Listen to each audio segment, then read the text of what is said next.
محترم ناظرین اکرام، یہ بات یاد رکھیے کہ زبانی قرآن پڑھنے سے زیادہ ثواب کا کام قرآن دیکھ کر پڑھنا۔ جی ہاں، قرآن دیکھ کر پڑھنا۔ جب قرآن آدمی دیکھ کر پڑھتا ہے تو اس کی آنکھیں وہ بھی تو ٹھنڈی ہو رہی ہیں قرآن کو دیکھ کر۔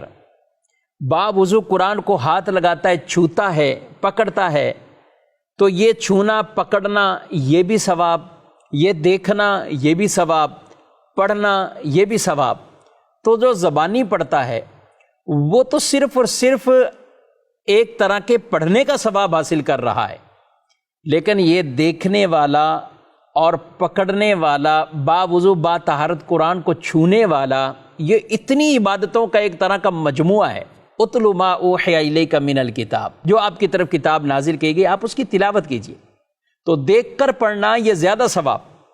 ہاں ٹھیک ہے، حفاظ کرام یا دیگر جو بھی حفظ کر رہے ہیں تو وہ اپنی حفظ کی پریکٹس کے لیے کبھی دیکھیں گے، کبھی زبانی پڑھیں گے، سبق یاد کیا پھر اب اس کو زبانی دہراتے ہیں، ٹھیک ہے، یہ کام ہی ہے اور اسی پریکٹس سے ہی وہ اچھے حافظ بنیں گے۔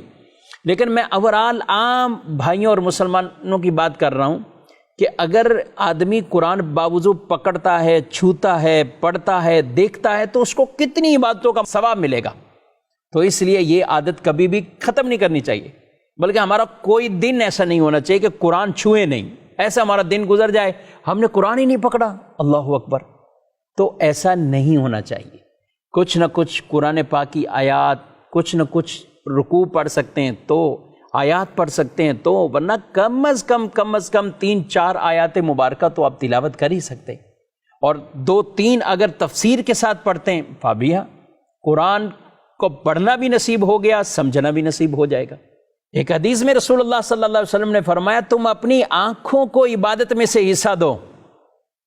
یا رسول اللہ صلی اللہ علیہ وسلم، آنکھوں کو عبادت میں سے حصہ، یہ کیا ہے یہ؟ تو فرمایا قرآن کو دیکھ کر پڑھنا۔ یہ گویا کہ آپ نے عبادت میں سے ایک حصہ جو آنکھ کا تھا وہ آنکھ کو دے دیا۔ مزید یہ کہ اس میں غور و فکر کرنا، اس میں بیان کیے گئے عجائبات کی تلاوت کرنا اور ان سے واعظ نصیحت حاصل کرنا۔ سبحان اللہ۔ تو اپنی آنکھوں کو یہ ضرور ناظرین کرام حصہ عبادت میں سے دیجئے۔ کئی چیزیں ہیں جس کو دیکھنے پر اللہ ثواب دیتا ہے۔ خانہ کعبہ دیکھیں گے، دیکھنے پر بھی ثواب۔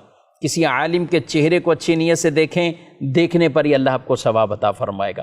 ماں باپ کو اچھی نیت، محبت بری نظر سے دیکھیں، دیکھنے پر اللہ ثواب عطا فرمائے گا، اور قرآن کو دیکھیں، اس دیکھنے پر بھی اللہ ثواب عطا فرماتا ہے۔